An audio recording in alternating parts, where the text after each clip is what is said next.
آل سيدنا محمد كما صليت على إبراهيم وعلى آل إبراهيم في العالمين إنك حميد مجيد. قال الله تبارك وتعالى في كلامه المجيد: أعوذ بالله من الشيطان الرجيم بسم الله الرحمن الرحيم. إن الذين كفروا سواء عليهم أأنذرتهم أم لم تنذرهم لا يؤمنون. قال المؤلف والمفسر رحمه الله تعالى: يقول تعالى: إن الذين كفروا أي غطوا الحق وستروه وقد كتب الله تعالى عليهم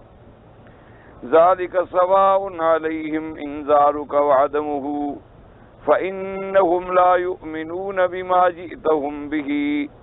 كما قال تعالى: إن الذين حقت عليهم كلمة ربك لا يؤمنون ولو جاءتهم كل آية حتى يروا العذاب الأليم. اللہ تبارک و تعالی ارشاد فرماتے ہیں: ان الذین کفروا سواء علیہم. اب مفسر رحمۃ اللہ علیہ فرماتے ہیں کفروا کا معنی ہے غطوا الحق وستروہ، جنہوں نے حق کو چھپا دیا. اصل میں جو کہ کفر کا معنی ہوتا ہے چھپانا، اسی مادے سے جیسے کفرات بھی استعمال ہوتا ہے یہاں پر عربی لغت میں، تو کفر کا معنی ہے حق کو چھپا دینا اور حق پہ پردہ ڈال دینا اور حق کو نہ ماننا،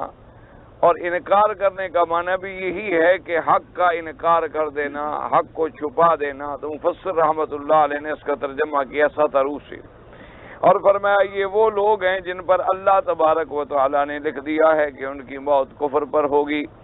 سواء علیہم انذارک وعدمہ، ان کے لیے برابر ہے ان پر کہ آپ ان کو ڈرائیں یا نہ ڈرائیں. فإنہم لا یؤمنون بما جئتہم بہ، یہ تحقیق ہرگز ایمان نہیں لائیں گے جو چیز آپ لائے ہیں اللہ تبارک و تعالیٰ کی طرف سے. یعنی آپ ان کو تبلیغ فرمائیں، آپ ان کو ڈرائیں یا نہ ڈرائیں، ان کے لیے ڈرانا نہ ڈرانا جو ہے برابر ہے. لیکن سواء علیہم یعنی ان کے لیے برابر ہے، آپ کے لیے برابر نہیں ہے، کیونکہ آپ کو تو ڈرانے کا ثواب ملے گا لیکن ان کے لیے چونکہ فائدہ نہیں ہے، وہ ہرگز ایمان نہیں لے آئیں گے، تو لہٰذا ان پر ڈرانا یا نہ ڈرانا جو ہے وہ برابر ہے. یہاں بھی لفظ آیا ہے سواء علیہم انذرتہم، اسی طرح سورۃ یاسین میں بھی ہے انما تنذر من اتبع الذکر وخشی الرحمن بالغیب. اللہ نے فرمایا تحقیق وہ ڈرنے والے وہ ہوتے ہیں جو اپنے پروردگار عالم سے ڈرتے ہیں، جن کے دلوں کے اندر اللہ تبارک و تعالیٰ کی خشیت ہوتی ہے اور خوف ہوتا ہے. اور یہ لوگ جو ہیں ان کو آپ ڈرائیں یا نہ ڈرائیں. تو ایک لفظ پہ غور کریں کہ انبیاء علیہم الصلاۃ والسلام کے ساتھ جہاں بھی لفظ آیا ہے تو انذار کا لفظ آیا ہے، انذرتہم ام لم تنذرہم. اسی طرح آیا یا ایھا النبی انا ارسلناک شاہدا ومبشرا ونذیرا، کہ اللہ نے پاک پیغمبر صلی اللہ علیہ وسلم کو بشیر خوشخبری سنانے والا مومنین کو، نذیرا ڈرانے والا منکرین کو بنا کے بھیجا. تو نذیر، انذار، انذرا، ینذرو اس مادے کا معنی ہوتا ہے ڈرانا، لیکن ایک لفظ عربی میں استعمال ہوتا ہے تخویف، خوف سے، اس کا معنی بھی ہوتا ہے ڈرانا. لیکن تخویف اور انذار ان دو میں ایک بڑا لطیف فرق ہے، ہمیشہ یاد رکھیں. جیسے ہوتا ہے نا کسی کو خوف ناک کر دینا، کسی کو خوف دلانا، کسی کو ڈرانا، اور ایک ہوتا ہے انذار. وہ ڈرانا جو ہے وہ تو ایسے ہے نا جیسے اگر آپ کوئی دشمن کو بھی دیکھیں تو ڈر جائیں گے تو اس میں آپ کو خوف آئے گا، اگر آپ سانپ کو بھی دیکھیں تو ڈر جائیں گے. اسی لیے اللہ تبارک و تعالیٰ نے موسیٰ علیہ السلام کو جب حکم دیا تھا کہ جو آپ کے ہاتھ میں ہے اس کو زمین پہ ڈالو، تو جب انہوں نے ڈالا تو وہ سانپ بن گیا. تو اب موسیٰ علیہ السلام دوڑے ڈر کے مارے. اللہ نے فرمایا خذھا ولا تخف، تو وہاں لفظ خوف کا ہے. اللہ نے وہاں یہ نہیں فرمایا کہ خذھا ولا تنذر، وہاں فرمایا ولا تخف، چونکہ وہ خوف عدو کی وجہ سے تھا. اور ایک ہوتا ہے انذار، ڈرانا۔ یہ وہ ڈرانا ہے جس میں رحمت اور مودت بھی شامل ہو، یعنی اس لیے ڈرا رہے ہیں کہ آپ کا فائدہ ہو۔ باپ اپنے بیٹے کو ڈراتا ہے کہ یہ کام غلط نہ کرو، استاد اپنے شاگرد کو ڈراتا ہے کہ بھی تم غفلت نہ کیا کرو ورنہ تمہارا، تو اس میں ایک محبت بھی شامل ہوتی ہے۔ اصل میں اس کا فائدہ مطلوب ہوتا ہے کہ بیٹے کو نقصان نہ پہنچے، میرے شاگرد کو نقصان نہ ہو کہ وہ جاہل نہ رہ جائے۔ اگر وہ غور نہیں کرے گا، مطالعہ نہیں کرے گا، توجہ نہیں کرے گا تو قرآن سمجھ نہیں آئے گا، تو اتنا عرصہ پڑھنے کے باوجود بھی وہ بیچارہ ناکام رہے گا۔ تو اب استاد جو ڈرا رہا ہے تو اس ڈرانے کے پس منظر میں ایک مودت ہے، محبت ہے۔ انبیاء علیہم السلام جو ڈرانے کے لیے آتے ہیں ان کے پیچھے بھی ایک رحمت کا جذبہ ہوتا ہے کہ یہ لوگ جو ہیں بیچارے جہنم میں نہ چلے جائیں، یہ آگ میں نہ جل جائیں، یہ کافر بننے کے بعد دنیا اور آخرت کا نقصان نہ اٹھائیں۔ تو اس لیے اللہ تبارک و تعالی انبیاء کو جو بھیجتے ہیں تو نذیر بنا کے بھیجتے ہیں کہ وہ ڈرانے والے ہیں، لیکن اس ڈرانے میں بھی ایک رحمت ہے، اس ڈرانے میں بھی ایک مودت اور ایک محبت ہے۔ میرے آقا نے فرمایا کہ میری مثال ایسے ہے کہ جیسے کوئی آدمی، اللہ معاف فرمائے، جیسے کوئی اڑنے والے پرندے آگ میں گر رہے ہوں اور کوئی آدمی کپڑا لے کے ان کو ہٹا رہا ہو کہ یہ آگ میں جل نہ جائیں، تو اب اس کے دل میں ان کو جو مار رہا ہے تو مارنا مقصود نہیں ہے، بلکہ اس کے دل میں ان کو آگ سے بچانا مقصود ہے۔ آپ نے فرمایا تمہاری مثال بھی ایسی ہے کہ تم جہنم میں گرنا چاہتے ہو اور میں تمہیں کھینچ کھینچ کے نکالنا چاہتا ہوں۔ اس لیے انبیاء علیہم الصلاۃ والتسلیم کو جہاں جہاں بھی قرآن میں لفظ آئے گا وہاں آئے گا انذار، وہاں آئے گا نذیر، وہاں آئے گا انذرتہم ام لم تنذرہم۔ تو اس لیے یہاں بھی وہی لفظ آیا کہ میرے مدنی صلی اللہ علیہ وسلم آپ کے انذار میں تو کوئی کمی نہیں، آپ کی دعوت میں تو کوئی کمی نہیں، آپ کی تبلیغ میں کوئی کمی نہیں، آپ کی ہمدردی میں کوئی کمی نہیں، لیکن ان کے مقدر میں ہدایت ہی نہیں، یہ قابل ہدایت ہی نہیں ہے، یہ قابل صلاحیت ہی نہیں ہے۔ جیسے ایک شور زمین میں کتنی محنت کریں تو کوئی دانہ بھی نہیں اگتا ہے، تو اب محنت کرنے والے کا تو کوئی قصور نہیں ہوتا، نہ بیج کا کوئی قصور ہوتا ہے، نہ پانی کا کوئی قصور ہوتا ہے، زمین کے اندر صلاحیت ہی نہیں ہے کہ وہ استعداد ہی نہیں ہے کہ وہ اس بیج کو اپنے اندر رکھ کے اس سے برگوبار پھوٹے۔ اسی طرح کافروں نے بھی اپنی اس صلاحیت کو زنگ لگا دیا ہے اور ان پر پردے لگ چکے ہیں، ورنہ ہر آدمی جو پیدا ہوتا ہے کل مولود یولد علی الفطرہ، اللہ تبارک و تعالی ہر بچے کو دین فطرت پہ پیدا فرماتے ہیں۔ اس کی مثال دی ہے علماء کرام نے کہ اگر کوئی بچہ پیدا ہو اور پیدا ہونے کے بعد وہ ایسی جگہ رہے کہ کوئی اس کو بگاڑنے والا نہ ہو تو وہ اپنے اللہ کی توحید کا قائل ہوتا ہے، کیونکہ وہ دین فطرت پہ پیدا ہوا ہے۔ لیکن آگے اگر ماں باپ یہودی ہیں تو بیٹے کو یہودی بنا دیتے ہیں، ماں باپ نصرانی ہیں بیٹے کو نصرانی بنا دیتے ہیں، ماں باپ ہندو ہیں بیٹے کو ہندو بنا دیتے ہیں، اور پھر اس کی وہ دل کی جو ایک اللہ نے پلیٹ بنائی تھی وہ صاف ہونے کے بجائے زنگ آلود ہو جاتی ہے، اور جب وہ اپنی استعداد کھو دیتا ہے تو اللہ تبارک و تعالیٰ بھی مہریں لگا دیتے ہیں، پھر حق اندر داخل ہی نہیں ہو سکتا اور کفر باہر نکل ہی نہیں سکتا۔ اس لیے اللہ تبارک و تعالیٰ نے فرمایا سواء علیہم انذرتہم ام لم تنذرہم لا یؤمنون۔ اور اسی طرح مفسر رحمت اللہ علیہ فرماتی ہیں کہ جیسے اللہ تبارک و تعالیٰ نے قرآن پاک میں دوسری جگہ پر بھی ارشاد فرمایا ان الذین حقت علیہم کلمۃ ربک، میرے مدنی محمد مصطفیٰ صلی اللہ علیہ وسلم، جن لوگوں پر اللہ تبارک و تعالیٰ کا کلمہ حق ہو گیا، لکھا گیا، سچا ہو گیا ہے، لا یؤمنون، وہ ایمان نہیں لائیں گے، وَلَوْ جَاءَتْهُمْ كُلَّ آیَةٍ حَتَّى يَرَوُا الْعَذَابَ الْأَلِيمَ،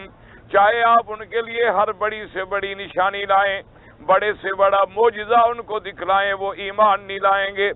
حَتَّى يَرَوُا الْعَذَابَ الْأَلِيمَ، جب تک کہ وہ نہ دیکھیں عذاب دردناک۔ جب عذاب دردناک دیکھیں گے آخرت میں پھر ایمان لائیں گے، اس وقت ایمان فائدہ نہیں دے گا، اس وقت ایمان جو ہے نفع نہیں پہنچاتا۔ کیونکہ ایمان انسان کو نفع پہنچاتا ہے جب تک وہ زندہ ہے، جب تک وہ تندرست ہے۔ اگر وہ سکرات الموت میں پہنچ جائے اب بھی ایمان فائدہ نہیں دیتا، یا اللہ کا عذاب نازل ہو جائے پھر ایمان لائے تو ایمان فائدہ نہیں دیتا، یا مرنے کے بعد آخرت کے عذاب میں مبتلا ہو جائے پھر بھی ایمان فائدہ نہیں دیتا۔ حضرت آپ آگے تو نہ بیٹھیں، کتاب والے پیچھے اور آپ ان کے آگے، کچھ تو خود سوچا کریں۔ ایک تو بزرگ آدمی ہیں، ہمیں شرم آتی ہے، ہم کوئی لفظ کہہ بھی نہیں سکتے۔ اب کتابوں والے بیچارے اٹھ کے چلے جائیں اور آپ آگے بیٹھ جائیں، پہلے ان کا حق ہے۔ میں اتنی سفر کی وجہ سے گلے میں تکلیف، لیکن اللہ بس دعا فرمائیں اللہ شفا کا ذریعہ اسی میں بنا دے۔ وقال تعالی فی حق المعاندین من اہل الکتاب، اللہ پاک نے فرمایا ان لوگوں کے بارے میں جو اہل کتاب میں معاندین ہیں، وَلَئِنْ أَتَيْتَ الَّذِينَ أُوتُوا الْكِتَابَ بِكُلِّ آیَةٍ مَا تَبِعُوا قِبْلَتَكَ، اگر ان لوگوں کو جن کو ہم نے کتاب دی ہے اگر آپ ہمیں نشانی بھی دکھائیں یہ آپ کی اتباع نہیں کریں گے، آپ کے قبلے کی اتباع نہیں کریں گے۔ اے ان من كتب الله عليه الشقاوة فلا مسعد له ومن اضله فلا هادي له فلا تذهب نفسك عليهم حسرات وبلغهم الرسالة فمن استجاب لك فله الحظ الأوفر ومن تولى فلا تحزن عليهم ولا يهمنك ذلك۔ مفسر فرماتے ہیں کہ جن پہ اللہ پاک نے بدبختی لکھ دی ہے ان کو کوئی پاک بنانے والا نہیں، جن پر اللہ نے گمراہی لکھ دی ہے ان کو کوئی ہدایت دینے والا نہیں۔ اصل مقصد کیا ہے ان آیات سے؟ تاکہ حضور پاک صلی اللہ علیہ وسلم حضور غمگین نہ ہوں۔ اصل وجہ یہ ہے کہ حضور بڑے رؤوف ہیں، آپ بڑے کریم ہیں، آپ بڑے رحم شان والے ہیں، رحمت للعالمین ہیں۔ تو جب کافر اسلام نہیں لاتے تھے تو حضور کو بڑا رنج ہوتا تھا، آپ کے دل پہ بڑی بات گراں گزرتی تھی اور آپ پر بڑے غموں کے پہاڑ ٹوٹ جاتے تھے کہ بھئی اتنی باتیں دیکھنے کے بعد یہ مسلمان نہیں ہوتے، میری صداقت دیکھنے کے بعد، میری امانت دیکھنے کے بعد، میری دیانت دیکھنے کے بعد، پھر زمینی معجزات دیکھنے کے بعد، سماوی معجزات دیکھنے کے بعد، آسمان پہ چاند کے دو ٹکڑے دیکھنے کے بعد پھر بھی یہ مسلمان نہیں ہوتے۔ تو حضور صلی اللہ علیہ وسلم کے دل پر ایک بہت بڑا بوجھ تھا، بہت بڑا غم تھا۔ اللہ نے فرمایا میرے مدنی آپ غم نہ فرمائیں، جن کے مقدر میں ہم نے بدبختی لکھ دی ہے وہ کبھی ٹھیک نہیں ہو سکتے، اور جن کے ذمے ہم نے ہدایت لکھ دی ہے وہ کبھی گمراہ نہیں ہو سکتے۔ آپ غم نہ فرمایا کریں۔ فلا تذهب نفسك عليهم حسرات، ان کے غم میں آپ اپنی جان کیوں نکالتے ہیں؟ آپ اپنی جان کیوں دیتے ہیں؟ آپ کے ذمے تبلیغ ہے، آپ کے ذمے دعوت ہے، آپ دعوت دیتے رہیں۔ جن کے مقدر میں، جن کے نصیب میں ہم نے ہدایت لکھی ہے وہ جوک در جوک آ کر آپ کے قدموں میں آ جائیں گے، اور جن کے مقدر میں شقاوت اور ضلالت ہے وہ گمراہ رہیں گے۔ آپ کی ذمہ داری صرف یہ ہے کہ میرا قرآن ان تک پہنچا دیں۔ علماء کی ذمہ داری بھی یہی ہوتی ہے کہ حق کا کلمہ پہنچا دیں۔ اب منوانا ان کا ذمہ نہیں ہوتا، ان کے ذمہ ہوتا ہے حق بات کا پہنچانا، حق بات کا سنا دینا، حق بات کو کھول کر واضح کر دینا۔ اب آگے کوئی ماننے نہ ماننے یہ معاملات اللہ نے اپنے ہاتھ میں رکھے ہیں، جس کو چاہتے ہیں ہدایت کے دروازے کھول دیتے ہیں اور جس کو نہیں چاہتے ہیں اس کو گمراہ کر دیتے ہیں۔ اس لیے اللہ تبارک و تعالی نے ارشاد فرمایا کہ آپ ومن استجاب لک، جس نے میرا مدنی صلی اللہ علیہ وسلم آپ کی بات کو مان لیا، آپ کی اتباع کر لی، فلہ الحظ الاوفر، اس کے لیے تو بہت بڑا فائدہ ہے اور نصیب ہے۔ ومن تولا، اور جس نے منہ پھیرا، فلا تحزن علیہم، ان پہ آپ کوئی غم نہ کریں، ولا یہمنک ذلک، اور نہ آپ کو یہ بات جو ہے غم میں ڈالے۔ فإنما علیک البلاغ وعلینا الحساب، آپ کی ذمہ داری ہے کہ میرا قرآن پورا پورا پہنچا دیں، باقی ان سے حساب لینا ہمارا ذمہ ہے۔ انما انت نذیر واللہ علی کل شیء وکیل، تاکہ آپ نہیں ہیں محض اللہ ڈرانے والے، باقی ہر چیز کا محافظ اور رقیب اللہ تبارک و تعالی ہے۔ وقال علی بن ابی طلحہ عن ابن عباس رضی اللہ تعالی عنہ فی قولہ تبارک و تعالی ان الذین کفروا سواء علیہم اانذرتهم ام لم تنذرهم لا یؤمنون قال كان رسول الله صلى الله عليه وسلم يحرص ان يؤمن جميع الناس ويتابعوه على الهدى فأخبره الله تعالى أنه لا يؤمن إلا من سبق له من السعادة في الذكر الأول ولا يذل إلا من سبق له من الله الشقاوة في الذكر الأول. حضرت ابن عباس رضی اللہ تعالی عنہ اس آیت کے پڑھنے کے بعد فرماتے ہیں کہ حضور پاک صلی اللہ علیہ وسلم حضرت محمد مصطفیٰ صلی اللہ علیہ وسلم کان یحرص ان یؤمن، حضور پاک کتنے یعنی آپ کی خواہش تھی کہ جتنی اللہ کے بندے ہیں سارے ایمان میں داخل ہو جائیں اور سارے جہنم سے بچ جائیں، کیونکہ حضور کا کرم تھا، آپ کا جذبہ رحمت و مودت تھا. آپ تو یہ چاہتے تھے کہ کوئی بھی کافر نہ رہے اور کوئی بھی جہنم میں نہ جائے، سب کے سب جو ہیں وہ ایمان کے اندر داخل ہو جائیں. تو یہ حرص تھا حضور پاک صلی اللہ علیہ وسلم. اسی لیے حضور پاک نے فرمایا لقد کان لکم فی رسول اللہ اسوۃ حسنہ، اور اسی طرح دوسری جگہ فرماتے ہیں لقد جاءکم رسول من انفسکم عزیز علیہ ما عنتم حریص علیکم بالمؤمنین رؤوف الرحیم. تو حضور صلی اللہ علیہ وسلم کی یہ تمنا تھی، لیکن جب کافر ایمان نہ لے آتے تو حضور کے دل میں بڑا غم ہوتا، بڑا آپ کو صدمہ ہوتا کہ یہ اسلام کیوں نہیں لے آئے ہیں. تو اللہ تبارک و تعالی نے یہ آیت اتاری، اللہ نے خبر دی کہ وہ کیسے ایمان نہیں لائیں گے جن کے لیے مقدر میں غوایت و ضلالت لکھ دی ہے ہم نے، اور وہ ہرگز گمراہ نہیں ہوں گے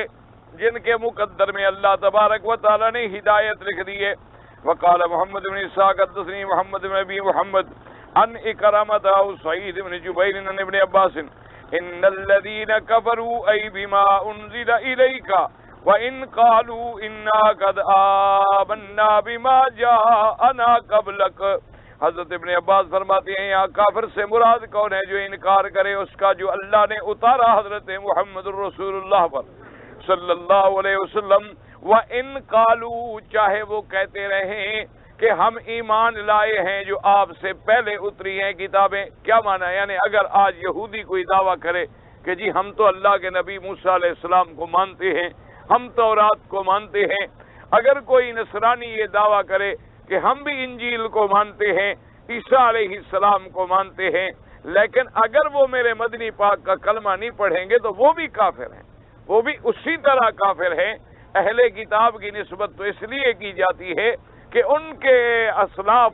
ان کے آباء و اجداد پر اللہ کے انبیاء کے زمانے میں کتاب اتری تھی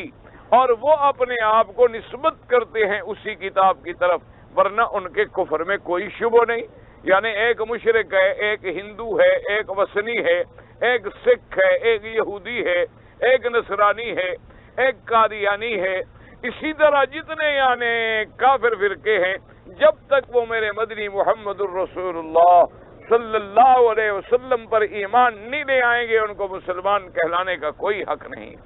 بعض بڑے بڑے لوگوں کو دھوکہ گزرا ہے، انہوں نے کہا کہ جو لوگ اہل کتاب ہیں وہ اللہ کو مانتے ہیں، وہ اللہ کے انبیاء کو مانتے ہیں، وہ آخرت کو مانتے ہیں، وہ قیامت کو مانتے ہیں، وہ سابقہ کتب جو ہیں منزل من اللہ ان کو مانتے ہیں، تو شاید ان کو نجات ہو جائے گی. لیکن اس آیت میں واضح ہو گیا اور اس کی تفسیر حضرت ابن عباس نے فرما دی. اور اسی طرح ایک حدیث مبارک میں آتا ہے، حضور نے فرمایا کہ جو شخص میرے آنے کے بعد لا یؤمن بی، جو مجھ پر ایمان نہیں لے آتا، وہ کافر ہے. یعنی وہ لاکھ دعویٰ کرتا پھرے کہ میں موسیٰ علیہ السلام کو مانتا ہوں، عیسیٰ علیہ السلام کو مانتا ہوں. اگر اس کا یہ دعویٰ سچا ہوتا تو عیسیٰ علیہ السلام نے تو خود خبر دی تھی وَمُبَشِّرًا بِرَسُولٍ يَأْتِي مِن بَعْدِ اسْمُهُ احمد، کہ میرے بعد ایک نبی آئے گا جس کا نام احمد مصطفیٰ محمد مجتبیٰ ہوگا، تو اس پر تم لوگ ایمان لے آنا. تو جو آدمی حضور پر کلمہ نہ پڑھے اور ایمان نہ لائے، وہ چاہے اہل کتاب ہے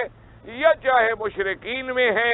یا چاہے وثنیین میں ہے. اور اسی طرح یاد رکھیں کہ ایک آدمی کلمہ بھی پڑھتا ہے لیکن جو اللہ نے قرآن میں میرے مدنی پاک کے بارے میں فرمایا ہے اس پر ایمان نہیں لاتا وہ بھی کافر ہے۔ اب دیکھیں قادیانی مثلا ایک مثال کے طور پر وہ بظاہر نماز پڑھتے ہیں، قبلے کی طرف رخ بھی کرتے ہیں اور آخرت کو بھی مانتے ہیں، اسی طریقے سے قرآن کی تلاوت بھی کرتے ہیں اور نماز روزہ حج زکوٰۃ بھی کرتے ہیں، خیرات صدقات بھی کرتے ہیں، لیکن وہ کافر ہیں بالاجماع۔ وجہ کیا ہے کہ جو صفت تھی میرے پاک نبی کی خاتم الانبیاء کہ آپ پر نبوت ختم ہے، انہوں نے اس صفت کا انکار کر دیا۔ تو جب اس صفت کا انکار کیا، قرآن کے ایک آیت کا انکار کرے تو کافر ہے، اور سارے قرآن کا انکار کرے تب بھی کافر ہے۔ اس لیے امت نے بالاتفاق ان پر کفر کا فتویٰ دیا کہ وہ اللہ کے قرآن کے بھی مخالف ہیں اور حضور صلی اللہ علیہ وسلم کے اپنے فرمان کے بھی مخالف ہیں۔ اب اگر ان میں کوئی تعویل کرے کہ جی خاتم النبیین کا یہ ترجمہ نہیں ہے بلکہ یہ ہے، تو وہ تعویل مردود ہوتی ہے جس کی تفسیر خود قرآن میں موجود ہو، جس کی تفسیر فرمان رسول اللہ میں موجود ہو۔ ایک وہ لفظ ہوتا ہے کہ جو حضور نے اس کا ترجمہ نہیں بیان فرمایا، اس میں تو دو باتیں ہو سکتی ہیں، لیکن جس قرآن کی آیت کا ترجمہ خود حضور نے بیان فرما دیا، اب اس کے اندر دو باتیں ہونے کا سوال ہی پیدا نہیں ہوتا۔ اور وہ لوگوں کو دھوکہ دیتے ہیں کہ دیکھو جی ان کے اندر بھی تو اختلاف ہے، ایک قول میں امام احمد ابن حنبل رحمۃ اللہ علیہ یہ فرماتے ہیں، امام ابو حنیفہ رحمۃ اللہ علیہ یہ فرماتے ہیں، امام شافعی رحمۃ اللہ علیہ یہ فرماتے ہیں، امام مالک رحمۃ اللہ علیہ یہ فرماتے ہیں۔ تو یہ دھوکہ ہے، یاد رکھیں۔ یہ تمام ائمہ کرام جو ہیں، جو باتیں قرآن حدیث سے صراحتاً ثابت ہیں ان میں کبھی اختلاف نہیں کرتے، ہمیشہ یاد رکھیں۔ مثال کے طور پر اب نماز عشاء ہے، اس کی کتنی رکعتیں ہیں؟ 4۔ کبھی کسی امام نے نہیں کہا کہ 3 رکعتیں ہیں۔ مغرب کی نماز کی کتنی رکعتیں ہیں؟ 3 ہیں۔ کبھی کسی نے نہیں کہا کہ 4 رکعتیں پڑھو۔ فجر کی نماز میں 2 رکعتیں ہیں، کبھی کسی امام کا قول نہیں ملے گا کہ آپ 3 رکعتیں پڑھیں۔ جو چیزیں اصول سے، نص قطعی سے یا احادیث متواترہ مشہورہ سے جو قطعی ثبوت ہیں، ثابت ہو چکی ہیں، ان میں ائمہ کا کبھی اختلاف نہیں ہوتا۔ ائمہ کا اختلاف کہاں ہوتا ہے کہ جہاں یا تو مسئلہ قرآن میں بھی نہیں ملا، حدیث رسول پاک میں بھی نہیں ملا، اور صحابہ سے بھی کوئی چیز ہمیں معلوم نہیں ہو رہی، اب مسئلے میں اختلاف کی صورت آتی ہے تو اب مجتہدین اجتہاد فرماتے ہیں، وہ بھی قرآن و سنت کی روشنی میں اجتہاد کی کوشش کرتے ہیں۔ اور اسی پر صحابہ رضوان اللہ تعالی علیہم اجمعین کا بھی عمل تھا کہ جب کوئی مسئلہ ان کو قرآن و حدیث سے نہیں مل رہا ہوتا تو پھر سارے صحابہ اکٹھے بیٹھ کے ایک بات کا فیصلہ کرتے تھے۔ تو یا یہ بات ہوتی ہے کہ 2 حدیث مبارک مل گئی ہیں، ایک حدیث مبارک میں آیا کہ حضور پاک صلی اللہ علیہ وسلم ظہر کی نماز سے پہلے 2 رکعتیں پڑھتے تھے، اور ایک حدیث مبارک میں آیا کہ حضور پاک 4 رکعتیں پڑھتے تھے۔ تو اب دونوں فرمان رسول ہیں، دونوں افعال رسول ہیں۔ بعض ائمہ نے وہ 2 رکعت والی حدیث کو لے لیا کہ بھی ظہر سے پہلے 2 رکعت سنت جو ہے بس وہی ہے، اس کے علاوہ 4 سنتیں نہیں ہیں، اور بعض ائمہ کرام نے اس 4 والی حدیث کو لے لیا۔ تو اب دونوں راستے سے نہیں ہٹے، الحمدللہ دونوں نے عمل کیا حدیث رسول اللہ پر صلی اللہ علیہ وآلہ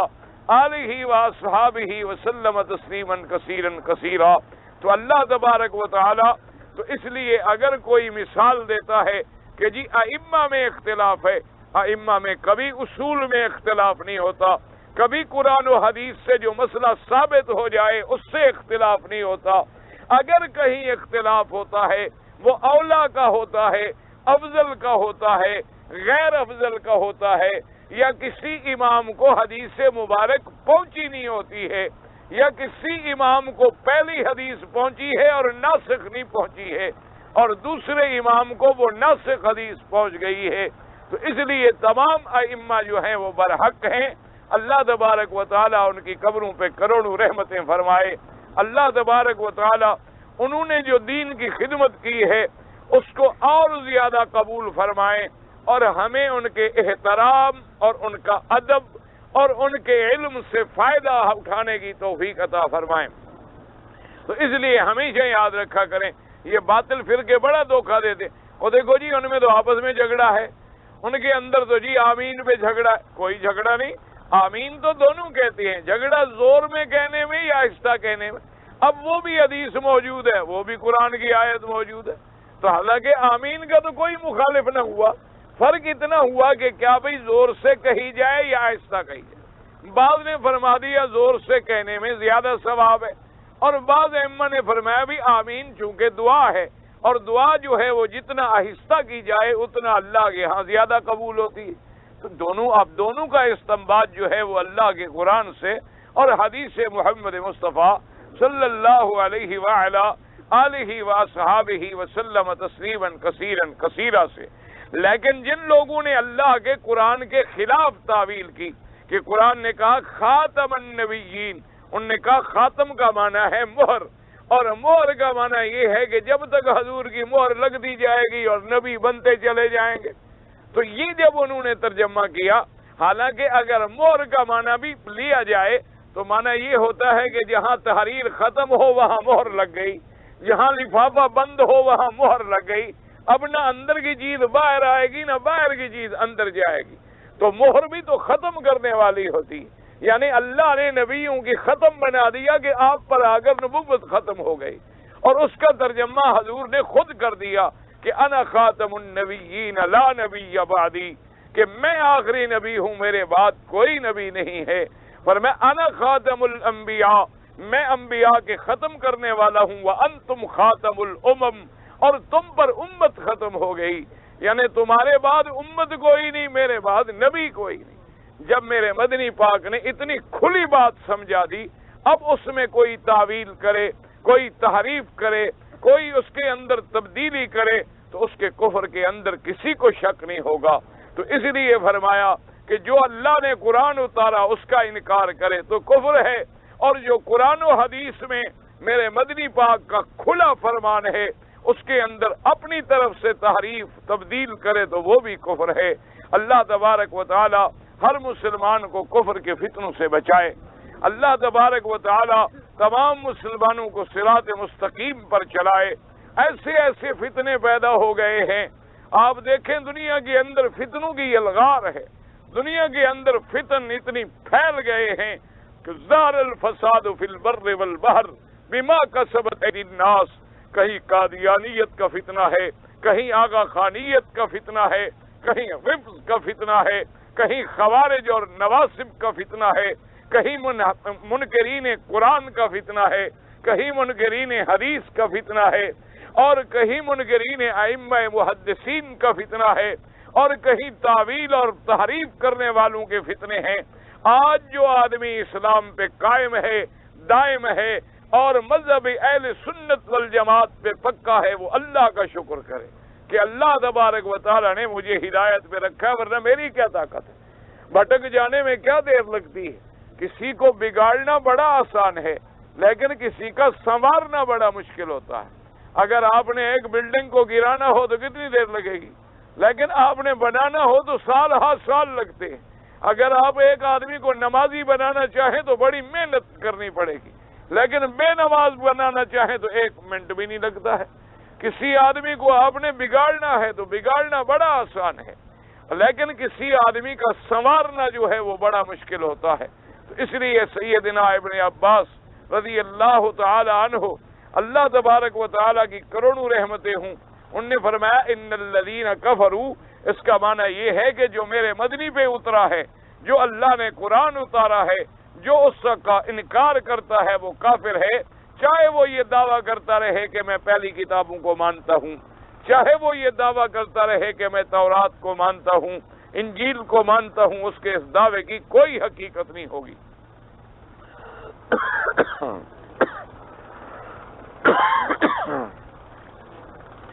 اس لیے فرماتے ہیں ان الذین کفروا سواء علیہم انذرتهم ام لم تنذرهم لا یؤمنون ای انہم قد کفروا بما عندهم من ذکرک وجحدوا ما اخذ علیہم من المیثاق وقد کفروا بما جاءک وبما عندهم مما جاءهم به غیرک فکیف یسمعون منک انذارا وتحذیرا وقد کفروا بما عندهم من علمک۔ اللہ تبارک و تعالی نے فرمایا آپ ان کو ڈرائیں یا نہ ڈرائیں یہ ایمان نہیں لائیں گے۔ حضرت ابن عباس رضی اللہ تعالیٰ عنہ نے فرمایا، اب مفسر رحمت اللہ علیہ فرماتی ہیں کہ یہ کیسے ایمان لائیں گے حالانکہ ان کی کتابوں میں تیرا ذکر موجود ہے، ان کی کتابوں میں تیری صفت موجود ہے، ان کی کتابوں میں تیرا شان موجود ہے، اور ان کی کتابوں کے اندر تمام نشانیاں موجود ہیں، اور پھر اللہ نے سب سے وعدہ لیا ہے کہ جب میرا نبی محمد مصطفیٰ صلی اللہ علیہ وسلم آئیں گے تو تم سب اس پر ایمان لاؤ گے۔ وَإِذَا قَضَى اللَّهُ مِيثَاقَ النَّبِيِّينَ لَمَا آتَيْتُكُم مِّن كِتَابٍ وَحِكْمَةٍ، اللہ نے تمام نبیوں سے وعدہ لیا، اللہ نے تمام رسولوں سے وعدہ لیا، اللہ نے تمام پیغمبروں سے وعدہ لیا تاکہ وہ اپنی اپنی امتوں سے وعدہ لیں کہ جب میرا مدنی محمد الرسول اللہ صلی اللہ علیہ وسلم دنیا میں آئیں لَتُؤْمِنُنَّ بِهِ وَلَتَنْصُرُنَّهُ، تم اس پر ایمان لاؤ گے اور اس کی مدد کرو گے۔ تو میرے مدنی پاک کے بارے میں تورات کے اندر پوری پوری نشانیاں لکھی ہوئی تھیں۔ حضور صلی اللہ علیہ وسلم حتیٰ کہ بعض بڑے بڑے جو گرجے ہیں نا جی، ان کے اندر انہوں نے اپنے کتابیں پڑھ پڑھ کے اپنے تخیلات کے مطابق باقاعدہ تصویریں بنا کے رکھی ہوئی تھی، اور ان میں تصویر بنا کے رکھی تھی محمد الرسول اللہ صلی اللہ علیہ وعلا آلہ وصحابہ وسلم تسلیما کثیرا کثیرا، اور پوری نشانیاں نام کے ساتھ کہ نام محمد ہوگا صلی اللہ، مکے میں پیدا ہوں گے اور مدینے میں ہجرت فرمائیں گے اور صدقے کا مال نہیں کھائیں گے، ہدیہ قبول فرمائیں گے، آپ کے دو حضور صلی اللہ علیہ وسلم آپ موٹی پنڈلی پہ چادر باندھیں گے، آپ اپنے وضو فرمائیں گے، آپ اوقات کا پورا پورا خیال رکھیں گے اور نمازوں کا خیال رکھیں گے، اور حضور کے صحابہ حضرت سیدنا ابی بکر، سیدنا عمر، سیدنا عثمان، سیدنا علی، صحابہ رضوان اللہ علیہم اجمعین، ان کا بھی پورا پورا ذکر موجود تھا کتابوں کے اندر، لیکن ان لوگوں نے یہود اور نصارہ نے کتابوں کے اندر تحریف کر ڈالی، تبدیلی کر ڈالی، اور انہوں نے ان واقعات کو جو حضور کی سیرت کے بارے میں تھے، یہ صحابہ رضوان اللہ علیہم اجمعین کی سیرت کے بارے میں تھے، ان کو حذف کر دیا، ان کو مٹا ڈالا، ان کو تبدیل کر ڈالا۔ اسی لیے واقعہ آتا ہے کہ حضرت امیر المؤمنین سیدنا عمر رضی اللہ تعالی عنہ نے عبداللہ ابن سلام سے ایک دن پوچھا۔ عبداللہ ابن سلام جو تھے حافظ التورات تھے، بہت بڑے عالم تھے یہود کے، اللہ نے ان کو اسلام نصیب فرما دیا، وہ اسلام لے آئے، اسلم فحسن اسلامہ رضی اللہ تعالی عنہ۔ تو ایک دن امیر المؤمنین حضرت سیدنا عمر رضی اللہ تعالی عنہ نے ان سے پوچھا کہ یا عبداللہ ابن سلام، مجھے یہ بتلاؤ کہ اب تو الحمدللہ تم مسلمان ہو گئے، ہمارے بھائی بن گئے، لیکن اسلام لانے سے پہلے اپنی کتابوں کو پڑھنے کے باوجود ایمانداری سے مجھے بتلاؤ کہ اسلام سے پہلے تمہیں یقین تھا کہ حضرت محمد الرسول اللہ صلی اللہ علیہ وسلم اللہ کے سچے نبی ہیں؟ تو حضرت عبداللہ ابن سلام نے فرمایا کہ امیر المومنین آپ کیا کہتے ہیں؟ خدا کی قسم ہے مجھے اپنی اولاد میں تو شک تھا، لیکن محمد مدنی کی صداقت میں کوئی شک نہیں تھا۔ انہوں نے کہا مجھے اپنی اولاد میں تو شبہ ہو سکتا ہے، کیوں؟ اولاد کے بارے میں ہمارے ہاں ایک عورت ہی ہے، گھر میں ایک بیوی ہے، بس وہی کہتی ہے نا کہ میں نے خیانت نہیں کی، ورنہ آدمی کو کیا بھروسہ ہے؟ اور تو کوئی گواہی نہیں ہے کہ ہماری اولاد جو ہے وہ 100% گناہوں سے پاک پیدا ہوئی ہے۔ انہوں نے کہا کہ مجھے اپنی اولاد کے بارے میں شبہ ہو سکتا ہے، لیکن حضور کے بارے میں کوئی شبہ نہیں تھا۔ اسی لیے قرآن نے فرمایا یعرفونہ کما یعرفون ابناءہم، یہ تو ایسے پہچانتے تھے جیسے اپنی اولادوں کو پہچانتے ہیں، لیکن دلوں میں بغض آ گیا، دلوں کے اندر حسد آ گیا، دلوں کے اندر عداوت آ گئی، اور وہ انکار کر بیٹھے حضرت محمد الرسول اللہ کا صلی اللہ علیہ وعلا آلہ وصحبہ وسلم تسلیما کثیرا کثیرا۔ تو باقاعدہ تفصیل کے ساتھ نشانیاں موجود ہیں، تفصیل کے ساتھ، حتیٰ کہ ایک دفعہ صحابہ نے سفر کیا، ایک گرجے میں پہنچے، اس گرجے کا جو پادری تھا وہ لے گیا ایک الماری کھولی، اس الماری میں تصویریں لگی ہوئی تھی۔ یہ نصرانی اور یہودیوں کو تصویریں بنانے کی پرانی مرض ہے، اب بھی ان کے ہاں آپ جانے ان کے بڑے بڑے جو میوزیم ہیں، بڑے بڑے جو عجائبات ہیں، ان کے اندر یہ ممی اور باقاعدہ تمثیلیں بناتی ہیں، یہ بادشاہ گزرا، یہ بادشاہ گزرا، یہ بادشاہ گزرا، ان کے پورے مجسمے بنے ہوئے ہوتے ہیں، بعض سنگ مرمر پتھروں کے بنے ہوئے ہوتے ہیں، اور بعض اور اسی مثالیں کے بنے ہوئے ہوتے ہیں۔ یعنی وہ بیماری ان میں آج بھی موجود ہے، مجسمہ سازی کی اور اپنے بڑوں کی یادگار رکھنے کی۔ اس نے ایک الماری کھولی، اس نے کہا بھی ان میں دیکھو تمہارا نبی جو مکے میں پیدا ہوا ہے اس کی کوئی شکل تمہیں نظر آتی ہے؟ تو انہوں نے کہا کہ اس میں تو نہیں ہے۔ تو کہتے ہیں صحابہ کہ اس نے پھر سب سے آخری الماری کھولی، اس میں جب کھولا تو ہم نے دیکھا، ہم نے کہا یہ محمد مصطفیٰ صلی اللہ علیہ وعلا آلہ وصحبہ وسلم تسلیما کثیرا کثیرا۔ وہ کہتے ہیں ہم حیران ہو گئے۔ اسی طرح بی بی حفصہ نے بھی دیکھا رضی اللہ تعالی عنہا، انہوں نے بھی دیکھا، تو انہوں نے پوچھا کہ تم نے یہ تصویر کیسے بنائی ہے؟ انہوں نے کہا ہماری کتابوں کے اندر ذکر موجود ہے، ان کتابوں کو سامنے رکھ کر یہ تخیل کے ساتھ مصورین نے تصویریں بنائی ہیں، تیار کی ہیں، تو ہمیں یقین ہے کہ یہ آخری نبی ہیں حضرت محمد الرسول اللہ صلی اللہ علیہ وعلا آلہ وصحبہ وسلم تسلیما کثیرا کثیرا۔ اور اسی طرح ہرقل جو روم کا بادشاہ ہے، اب بادشاہ تو ایسے نہیں ہوتے نا جی، جب اس نے پوچھا ابو سفیان سے حضور صلی اللہ علیہ وسلم کے بارے میں، ایک سوال کیا، دوسرا سوال کیا، تیسرا سوال کیا، جب سوال ختم ہوئے تو وہ کہنے لگا خدا کی قسم ہے اگر آج میں اس جگہ ہوتا جہاں محمد مدنی موجود ہیں، میں ان کے قدم دھو کے پی لیتا، یہ آخری نبی ہے جس نے پیدا ہونا تھا۔ تو وہ بھی نشانیاں سمجھ کے پہچان گیا، نشانیاں سن کے سوالات کرنے کے بعد اس یقین پہ پہنچ گیا کہ اللہ کا سچا نبی جو ہے وہ حضرت محمد الرسول اللہ صلی اللہ علیہ وعلا آلہ وسلم تسلیما کثیرا کثیرا۔ اب بھی دنیا کے اندر جتنے منصف قسم کے مورخ گزر رہے ہیں یا موجود ہیں، انہوں نے جو کتابیں لکھی ہیں، چاہے وہ نصرانی ہیں چاہے وہ یہودی ہیں، لیکن ان کو بھی یہ بات ماننی پڑی ہے کہ دنیا کے اندر سب سے افضل، سب سے اکمل، سب سے زیادہ کامل ذات اور شخصیت کوئی آیا ہے تو حضرت محمد الرسول اللہ صلی اللہ علیہ وعلا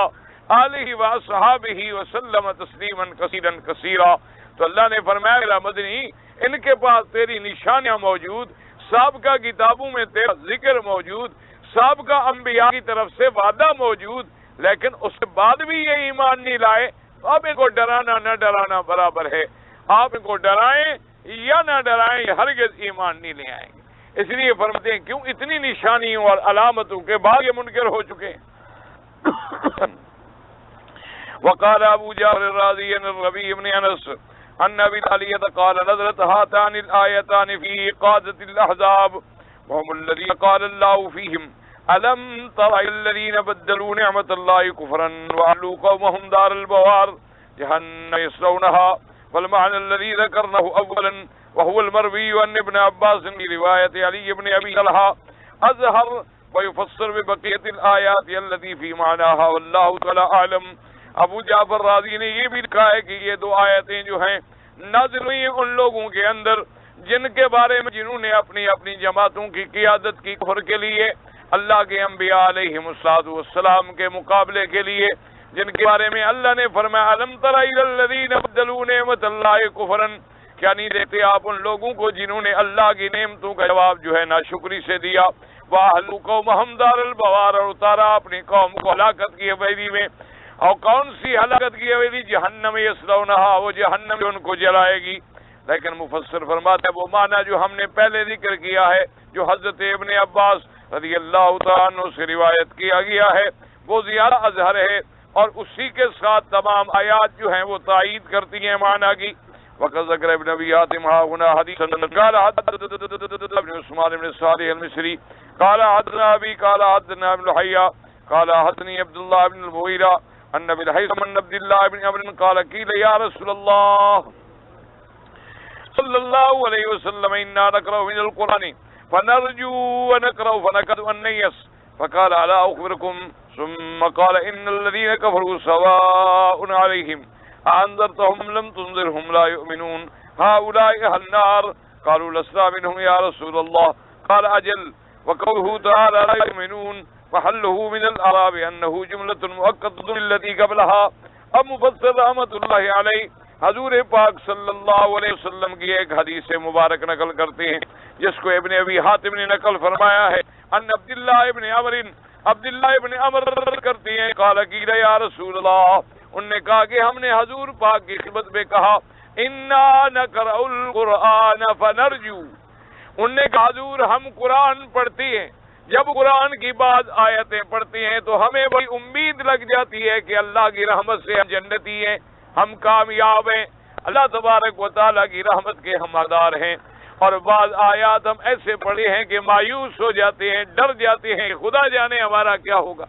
یعنی قرآن پاک جب ہم پڑھتے ہیں تو بعض آیات پر تو ہمیں بڑی امید لگ جاتی ہے، بعض آیات پہ تو ہمارا دل جو ہے خوشی سے بھر جاتا ہے، اور بعض آیات جب پڑھی ہیں تو ہم ڈر جاتے ہیں کہ کہیں ہم بھی محروم نہ ہو جائیں. تو یا رسول اللہ یہ کیفیت کیوں پیدا ہوتی ہے؟ حضور پاک صلی اللہ علیہ وسلم نے فرمایا سنو ان الذین کفروا سواء علیہم انذرتہم ام لم تنذرہم لا یؤمنون. جو کافر ہوتا ہے اس کو تو کوئی ڈر ہے ہی نہیں، اس کے لیے ڈرانا نہ ڈرانا برابر ہے. معلوم ہوا کہ تم ان لوگوں میں سے نہیں ہو، تو جب ان لوگ کیوں تم ڈرتے ہو، تمہیں تو امید بھی بن جاتی ہے اور ڈر بھی پیدا ہو جاتا ہے. اور یہی تو ایمان کی علامت ہے کہ مومن بندہ جو ہے الایمان بین الخوف والرجاء، وہ اللہ سے ڈرتا بھی رہے اور اللہ کی رحمت سے پر امید بھی رہے. یعنی اگر آدمی ہے بڑے اچھے عمل کر رہا ہے لیکن پھر بھی ڈرتا رہے، پتہ نہیں میری عبادت منظوری نہ ہو،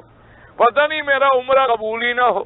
پتہ نہیں میری نمازیں قبول ہی نہ ہوں، پتہ نہیں میرے اندر بھی خطا ہو جائے اور اللہ پکڑ لے، اور رحمت کی امید بھی رہے کہ بھائی اگر میں اتنا گندا ہوتا تو اللہ اپنے گھر میں تو نہ آنے دے. بہرحال اگر بلا لیا ہے تو معلوم ہوتا ہے میرا رب راضی ہے.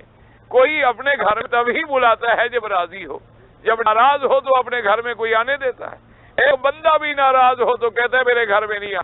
ایک بھائی بھی ناراض ہو کہتا ہے میرے گھر تمہارا داخلہ بند ہے. ایک افسر بھی ناراض ہو کہتا ہے ضلع سے نکل جاؤ. ضلع بدل کر دیتے ہیں، کبھی کبھی ڈویژن بدل کر دیتے ہیں، کبھی کبھی ملک بدل کر دیتے ہیں.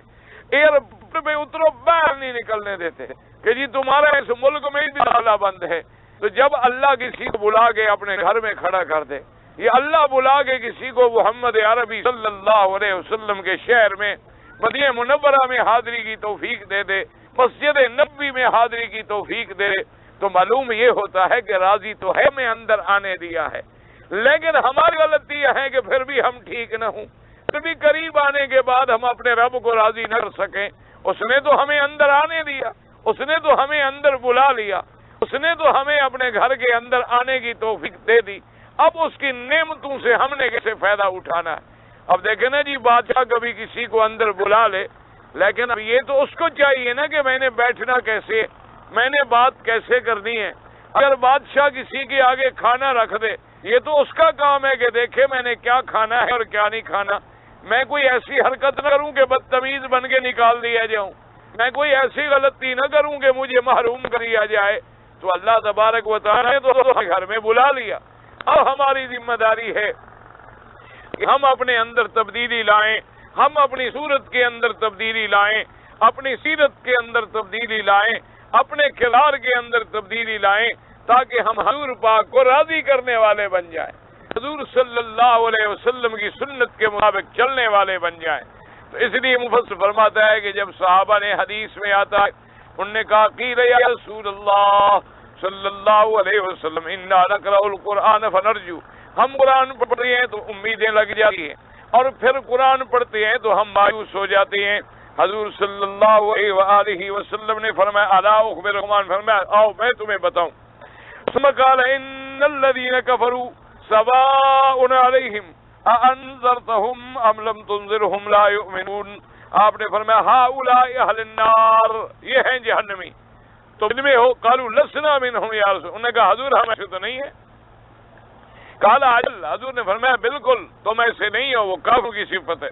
وقولہ تبارک، بس تو اب جناب اس کی بات آیا کہ لا یؤمنون سواء علیہم،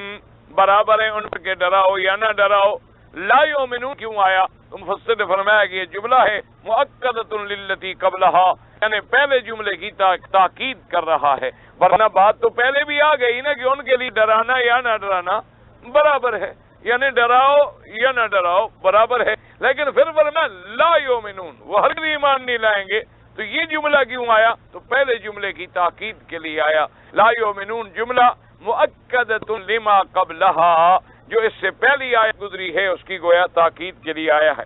سواء علیہم انذرتم ام لم تنذرہم کفار فی کلا الحالین، یعنی ان کو آپ ڈرائیں یا نہ ڈرائیں، آپ کے ڈرانے کے باوجود بھی وہ کافر رہیں گے اور نہ ڈرانے کے باوجود بھی وہ کافر رہیں گے. اصل بات یہ ہوتی ہے، دعا کرو اللہ رحمت فرمائے،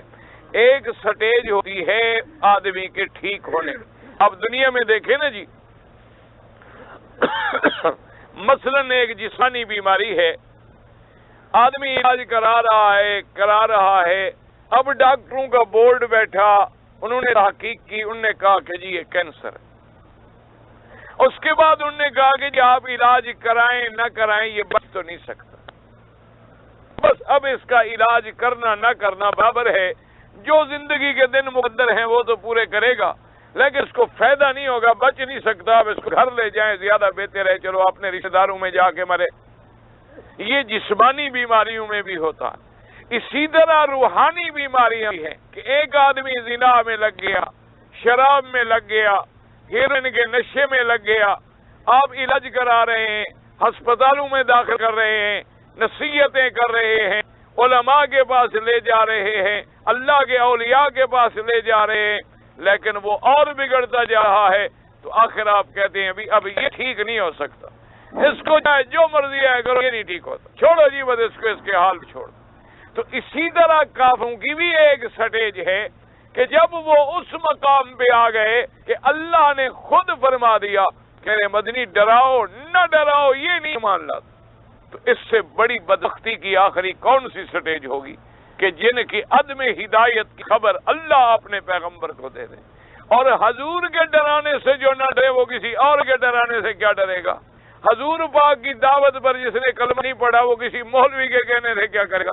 اس لیے فرما دیا سواء علیہم اانذرتہم ام لم تنذرہم لا یؤمنون، کہ ان کے لیے ڈرانا نہ ڈرانا برابر ہے. کلا الحالین، دونوں حالتیں برابر ہیں، یہ کفر پہ رہیں گے، یہ کبھی ایمان نہیں لائیں. اسی لیے علماء لکھا ہے کہ آپ اپنے دل کا خود امتحان کریں کہ جب قرآن پڑھا جاتا ہے، جب حدیث رسول پڑھی جاتی ہے، جب علماء تمہیں کوئی دین کی بات بتلاتے ہیں، تو کیا تیرا دل مائل ہوتا ہے قبول کرنے کی طرف، یا تیرے دل کی وہ کیفیت ہے کہ وہ پڑھے تو ٹھیک ایک ہی جیسا ہے، نہ پڑھے تو ایک جیسا ہے؟ یعنی ان کا سننا نہ سننا، سنانا نہ سنانا تیرے لیے برابر ہے. تو سمجھ لو کہ میری حالت بھی کہیں کافروں جیسی نہ ہو جائے، کہیں ایسا نہ ہو جائے کہ میرے دل پر بھی وہ شقاوت اور زنگ کے پردے نہ بیٹھ جائیں کہ گھر میں قرآن پڑھا جائے تب بھی کچھ نہیں، نہ پڑھا جائے تب بھی کچھ نہیں، گھر میں کوئی آئے نماز پڑھ لے تب بھی کچھ نہیں،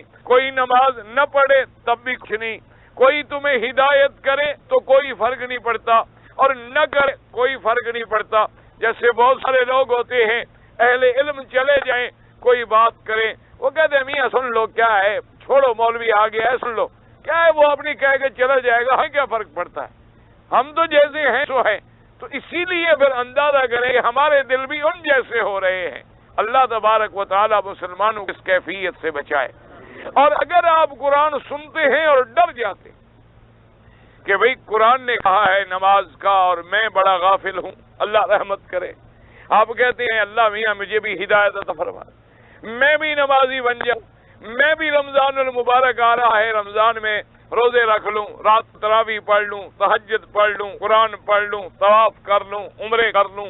تاکہ اللہ میاں میری بھی اصلاح فرما دے، تو سمجھیں ابھی خیر ہے، ابھی دل ہدایت کے قابل ہے، ابھی قبول کرنے کی استعداد کے اندر موجود ہے، ابھی اس پہ اللہ کی طرف سے موریں نہیں لگ گئی ہیں۔ ورنہ آپ دیکھیں گے کتنے لوگ ہیں، رمضان موجود ہوگا، رمضان المبارک کا مہینہ موجود ہوگا، نہ دن کو روزہ ہوگا، نہ نماز ہوگی، نہ تراویح ہوگی، نہ تلاوت قرآن ہوگی، نہ ان کو محسوس ہوگا کہ رمضان آیا بھی تھا کہ نہیں آیا تھا۔